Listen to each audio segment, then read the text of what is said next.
I've been to over 6 different countries here on the continent of Africa, and so I get this question a lot from other Black Americans asking, where can we go in Africa, Eddie, and feel the most welcome? Shalom, my name is No Limit Eddie. I'm an American who moved to Africa at 21 years old, and I've documented my entire 4-year travel journey right here on this YouTube channel.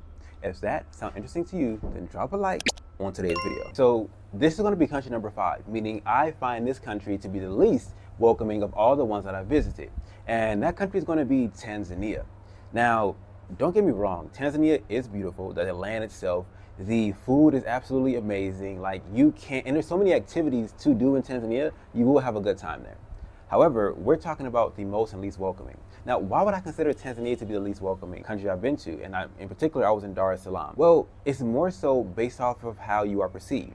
Many of us are going to Africa to feel, whether we know it or not, but like we want to feel that kumbaya experience. You want to feel like that connection back to the motherland. We want to feel that connection back to the people. We want to feel that connection back to our root. And what ends up happening in Tanzania is that they see you as like not even human. They see you as money. And in any chance they can get to extract money from you, extract value from you, that's what they would do.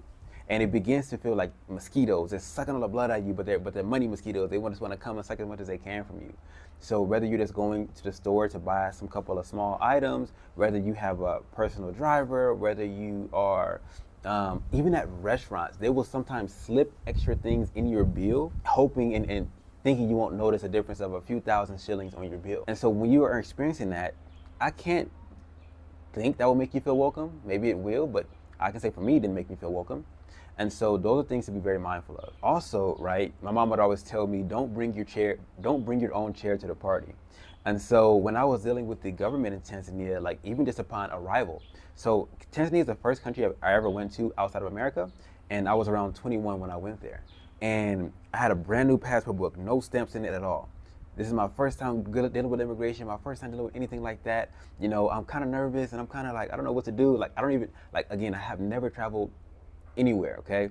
So I give them the passport book and I'm getting grilled by the immigration lady. Why are you in my country? What are you doing? How do you make money? I'm like, whoa, like what's going on here? Like nobody prepared me for that. Nobody warned me about that. I just had got there and I felt like I was going through an interrogation, you know? And not only did the government like kind of give me issues in the beginning, even later on in the country when I did try to like get a residency, get a visa and things like that, I ran into the same like attitude, which just did feel very anti-American. Now I do want to say that me giving you guys my perspective is not me voting and telling you do not visit this country, you're gonna hate it, you're gonna regret it. No, every country that I've been to that I'm gonna talk about in this list, I had a good time there, right? There's goods and there's bad about everything. And if you happen to be from one of these countries that I'm speaking about and you somehow feel offended or insulted, that's okay.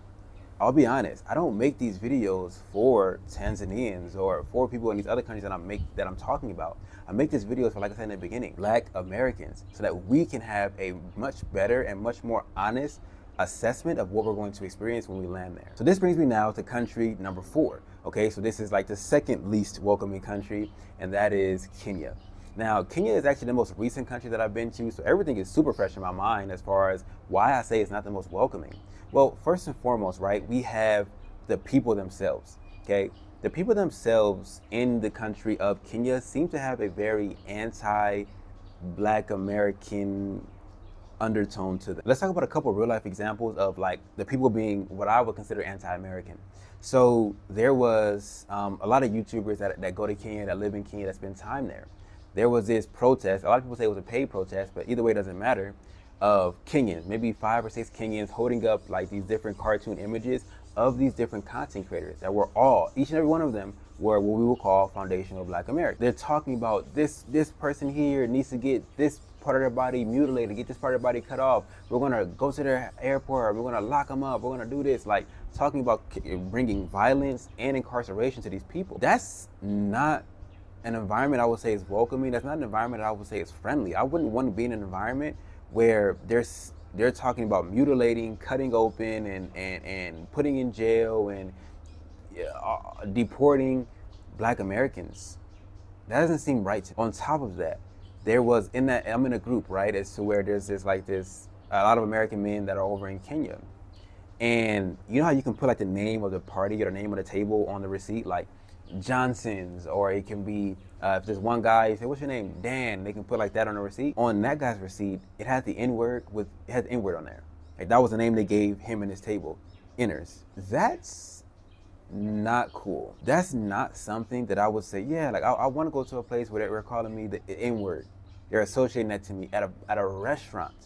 All right, like a real establishment, they're putting that on my bill.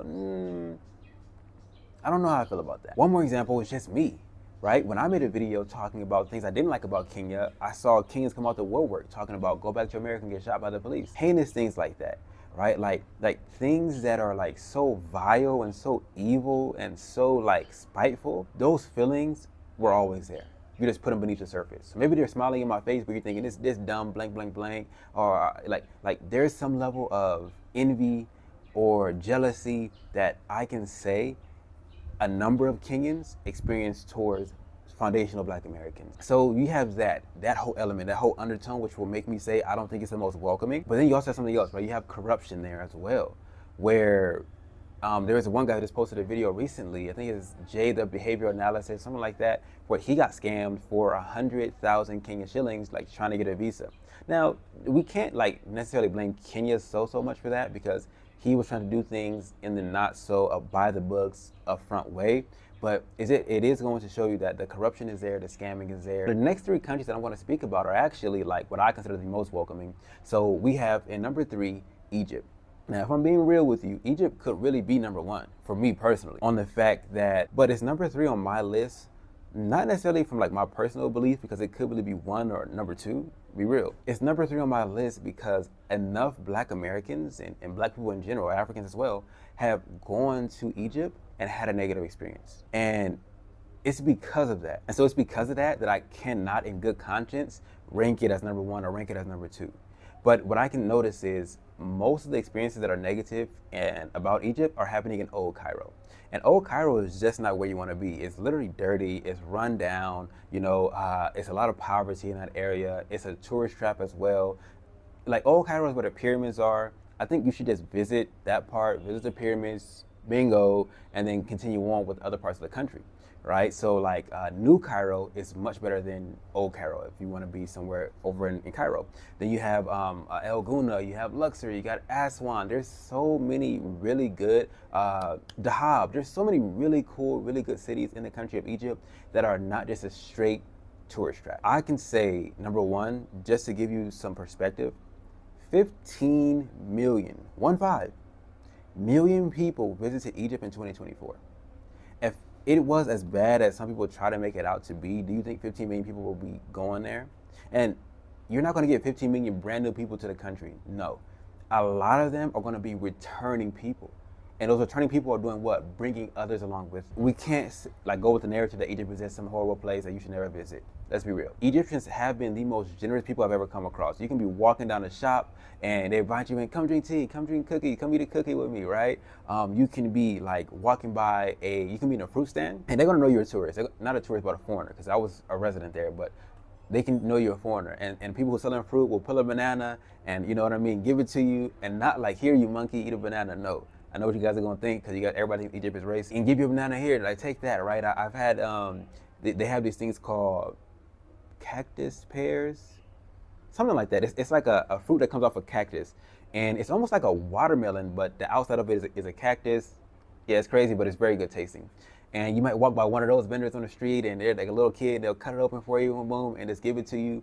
And it's not like it's not even like it's a sales tactic or a sales technique, because they give it to you and they watch you eat it and they smile, and they don't like yeah, buy one now, buy one now. It's different, man. Like the generosity and the hospitality, I feel like, is like bred into Egyptian culture, and I think that's one of the reasons why so many people go back time and time again, because it's not just the people that's going to be in your hotel saying, yeah, welcome to Egypt. It's the people on the streets. It's the fruit vendors. It's the taxi drivers. It's like everybody wants you to feel welcome. There's a level of charm in Egypt that I don't think many people have gotten to experience, but it's one of the most welcoming countries I've ever been to. And before I move on from the country of Egypt, I will also mention this. I stayed there for over 3.5 years, and the reason why is because the government is so chill. The government of Egypt doesn't give you any problems, doesn't give you any headaches, doesn't question you. I've dealt with the police. I've gotten pulled over to my motorcycle, no issue, no problem, no nothing. I've gone to the immigration office multiple times, never had any problem, never had any discrimination, never had any weird, like, is this a microaggression? Nothing like that. They literally just be in the office, smoking their cigarettes, drinking their tea. Oh, what you want? This? Okay, boom. Like, beautiful country Egypt is. Again, one of the ones that I honestly feel like if I wanted to advise Black Americans to move out of America, I'd say move to Egypt in the beginning. But let's move on to the next country. All right, now country number 2. Okay, so now we're getting to the heat right now. We're getting to the heat right now is South Africa. Now, South Africa again is one of those countries where I think 2 is a very fitting position. However, it could be higher on some people's list. Now, the reason why I'm ranking it number 2, okay, South Africa. When I went there, in particular, I was in Johannesburg and I was in Cape Town. Johannesburg in particular is one of the most like vibrant, upbeat, positive, like cities I've ever been to. You can walk on the street. I'm an introverted kind of a person, right? I don't need to put that label on myself, but generally I'm not a very outgoing kind of a person. And in Joburg, I found myself being very outgoing. I found myself talking to people down the street, old guys, young women, old men, like little kids, like people are just so friendly in Johannesburg. I guess I didn't really expect that, right? Because people talk about it's crime ridden and it's so dangerous. So you might expect people to be like very shelled in and very like, I don't want to talk. But I found it to be the opposite, to where not only could you like just say hi to somebody as you're walking down the street, which is kind of like what it's like here in Uganda, you can just start having a full conversation with somebody in Johannesburg and they don't literally think anything of it, right? And I found that to be super dope. Like you can just walk up to somebody and start talking to them. And then I'll also say this too, right? Because in Kenya, I mentioned like how as a YouTuber, I found them to start to like attack me in my comment section. Whereas with South Africans, okay, maybe there's a contingent of people who will attack you or whatever if you talk bad about the country, I don't know. I found them to like be the most welcoming, like hitting me up in the emails, so many emails from South Africans. I'm in the country of South Africa, I'm South African, let me show you this, let me show you that, right? Like they want to engage with people, they want to interact with people, they want to connect with people who are in their country because they're so proud of it, and they want to show off the highlights, they want to show off the good parts of it. I found that to just be such a nice component of the country. Why is South Africa number 2 on my list then and not number 1? Well, I say it's number 2 because in Cape Town, I didn't experience the same like welcomingness as I did in Johannesburg. So that's one kind of knockback on it. But then number 2, there's one YouTube channel where they applied for a retirement visa, got denied. There's 2 other YouTubers that were put in jail due to some like visa issues. Like the government might be a little bit more harsh, and so that's why I'm gonna give it a little bit of a knock. And then Cape Town wasn't the most like welcoming, so I'll give it a knock there as well. Now let's move on to country numero uno, number 1, which is gonna be for me, Uganda. Truth be told, like I could like make it a tie between Egypt and Uganda as the most welcoming, right? Egypt might actually edge out Uganda in my opinion, just because of the things I experienced there. However, Uganda, when you're walking down the street, man, everyone is pretty much, you can say hi to anybody and they'll say hi back. The kids, when they see you and you're older, they perceive you to be older, they'll say some word, and I think in Uganda, but it's like a way to respect their elders, like as they're greeting. I've noticed a lot of welcomeness, right, from the people themselves. Pretty helpful. Hey, where is this? Where is this? Where is that? They'll direct you, they'll show you, they'll guide you, which I think is great. I'm gonna rank this one just above South Africa, only on the fact that this has the more African feel to it, right? You don't feel as if, like in a developed nation again, you feel like you are in a more African experience. So I think a lot of people do want to experience that when they're traveling. And so for me, Uganda has that African feel, but people are also very welcoming. The government of Uganda, I've never had any issues with them. I've dealt with immigration by online, getting like the entry visa for the country. I've dealt with immigration in person, getting my visa extensions. Yeah, overall, they seem to be very calm, very relaxed, very like cool when it comes to visa laws and visa extensions and everything like that. When I say people that I'm not from Uganda, it's not like a instant sign of like money in their eye. I've never like had to deal with the overpricing here. I haven't had to deal with the corruption here. I haven't had to deal with like issues where I feel like taken advantage of, right? In the vast majority of my dealings here in the country. You know, I've been here for, I think about a year, probably about a year in Uganda. And yeah, I feel like I maybe have been overpriced like 2 times by some little food vendors. And I really don't think both of those food vendors were even Ugandan. I think they were Sudanese, like Sudanese refugees or Sudanese immigrants. So yeah, I've always had a good time here. Now let's move on to the honorable mention really quick to wrap this up. My honorable mention is Ethiopia. I wasn't in Ethiopia for too long. I just had like a layover, and they ended up giving me like a hotel and everything like that. But my experience with Ethiopians was quite smooth, right? Like the everybody at the hotel was very welcoming, very kind. When I walked on the streets, I don't feel like I got any weird looks. I don't feel like I got any weird like energy from people. I think I had a great time over in Ethiopia, but I wasn't there long enough to give you like a full in-depth like they're gonna do this to you, do that to you, or they're gonna But I just say Ethiopia is an honorable mention on my list. Maybe you can put it at number 4, number in between 3 and 4. You can put it there.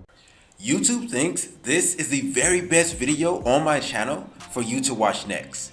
Click it and see if they're right. Other than that, see you all in the next one. Y'all willing. Shalom.